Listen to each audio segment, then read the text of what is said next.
Hi friends, welcome to Varalakshmi Podarillu. ఈరోజు జొన్న రొట్టె ఎలా చేయాలో మీకు చూపిస్తాను చూడండి.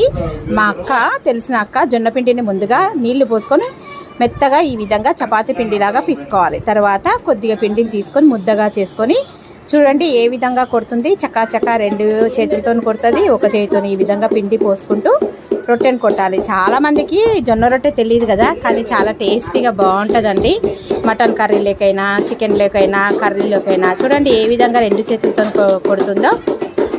ఇప్పుడు ఇలాగ రౌండ్గా రొట్టెను కొట్టుకున్న తర్వాత పెన్నం మీద వేసుకోవాలి. వేడిగా ముందుగా స్టవ్ వెలిగించుకొని పెన్నం పెట్టేసుకొని స్టవ్ మీద చక్కగా వేడెక్కాలి. చూడండి రొట్టె తీసి వేసేసి ఇప్పుడు ఈ రొట్టె కాలిన తర్వాత ఇలాగా తడి బట్టతోని తడి అద్దుకొని రొట్టె మొత్తం తడి చేసుకోవాలి. తర్వాత తిప్పి కాల్చుకుంటే టేస్టీ వేడి జొన్న రొట్టెలు. చాలామందికి జొన్న రొట్టెలు రావు, కానీ చాలా ఈజీగా చేసుకోవచ్చు. ఈ రొట్టె కాల లోపల మరో రొట్టె కూడా కొడుతుంది. చూడండి ఎంత చక్కగా పొంగుతుందో. అద్భుతంగా జొన్న రొట్టెలు అయితే సూపర్గా చేసేస్తున్నారు.